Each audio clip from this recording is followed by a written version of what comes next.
যেই জাতি, যেই নেতা নেত্রী আমাকে মানুষকে হত্যা করা শেখায়, পাথর দিয়ে মারা শেখায়, সেই পচা রাজনীতি করা যাবে ভাই? একটু আওয়াজ দিয়ে বলেন, পচা রাজনীতি করা যাবে?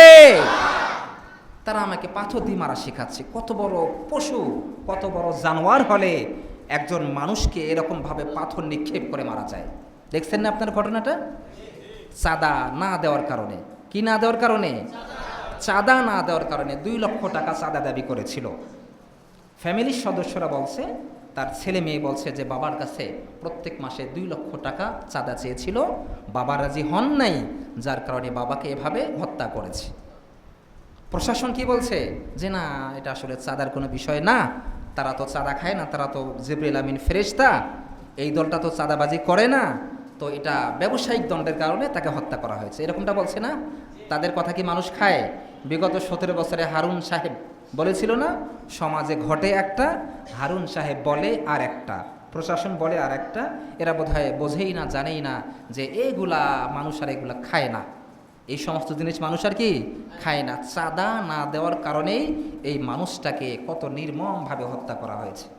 আস্তাগফিরুল্লাহ, আস্তাগফিরুল্লাহ। এরকম পচা রাজনীতি করা যাবে ভাই? আচ্ছা, এরা সাহস কোথা থেকে পায়? যদি এদের পিছনে বড় কোনো রাখো বোয়াল যদি সাহস না দিত, কোনো দিন তারা প্রকাশ্যে হাজার হাজার মানুষের সামনে এরকমভাবে পাথর নিক্ষেপ করে, বিবস্ত্র করে, কাপড় চোপড় খুলে এভাবে তাকে মারতে পারতো না, ঠিক কি না?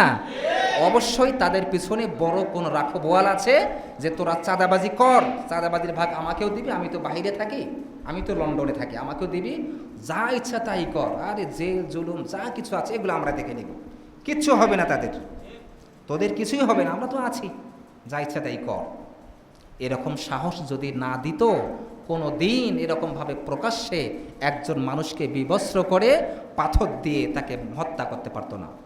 এটা তো সেই আমরা হাদিসের মধ্যে পড়েছি যে জাহিলিয়াতের যুগে ওই সময় সাহাবে কেরামদেরকে পাথর দিয়ে মারা হতো, তাদেরকে পাথর দিয়ে শহীদ করা হতো, সেটা পুনরায় তারা ঘটিয়েছে চাঁদা না দেওয়ার কারণে।